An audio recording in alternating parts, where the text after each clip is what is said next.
Vetëm 2 javë pasi befasoi fansat me njoftimin e papritur se do të tërhiqej përfundimisht nga performancat në klubet të natës gjatë vitit 2026, Yll Limani duket se ka nisur të zbulojë copëzat e para të misterit që fshihej pas këtij vendimi të fortë.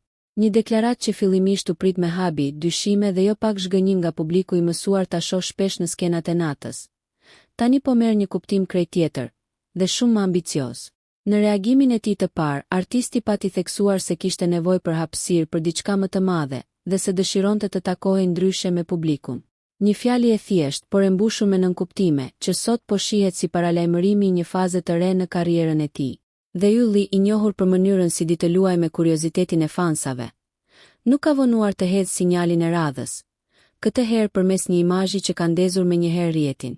Në postimin që po qarkullon me shpejtësi, ai ka ndarë një grafik misterioze, e vendosur mbi sfondin e tij tashmë të identifikueshëm të verdhë.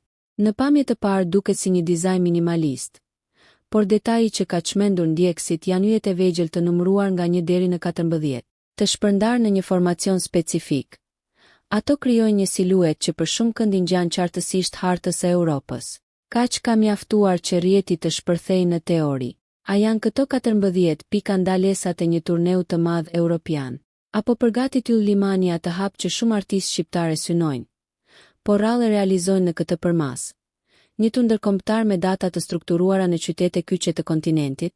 Numrat duket se sugjerojnë pikërisht këtë.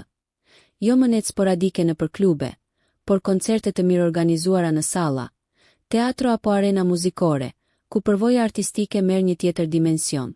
Spekulimet janë shtuar edhe më shumë nga heshtja e zhurmshme e vetë këngëtarit.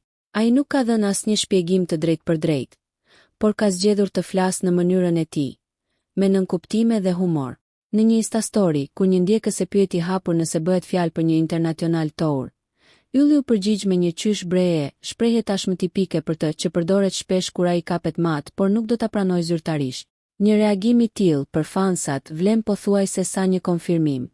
Nëse kjo teori rezulton e vërtet, atëherë vendimi për të larguar nga skena e klubeve nuk ka qenë një hap pas, por një strategji për të ngritur standardin e prezencës së tij live. Një tur europian do të nënkuptonte një prodhim më të madh skenik, një setlist më të kuruar, një përvojë vizuale dhe muzikore që shkon përtej formatit të zakonshëm të performancave të natës. Për më tepër, një lëvizje e tillë do ta poziciononte Yll Limanin në një tjetër nivel brenda industrisë shqiptare të muzikës, duke e kthyer atë nga një prej emrave më të kërkuar në tregun lokal, në një artist që synon seriozisht diasporën dhe publikun ndërkombëtar. Me repertorin e tij të pasur me hite, një bazë të fortë fansash jashtë trojeve shqiptare dhe një identitet artistik tashmë të konsoliduar, terreni duket i përgatitur. Deri në një njoftim zyrtar gjithçka mbetet në kuadrin e aludimeve. Por një gjë është e qartë. Yll Limani nuk po tërhiqet, ai po ripozicionohet. Dhe nëse këto 14 yje vërtet përfaqësojnë 14 qytete europiane, viti 2026 mund të shënojë kapitullin më të madh ndërkombëtar në karrierën e tij deri më sot. Nëse ju pëlqeu kjo video, shkoni në kanalin e YouTube-it Big VIP Albania Kosova, që e gjeni në bio. Mos harroni që të bëni subscribe dhe të klikoni butonin e ziljes që të informoheni për videot më të reja.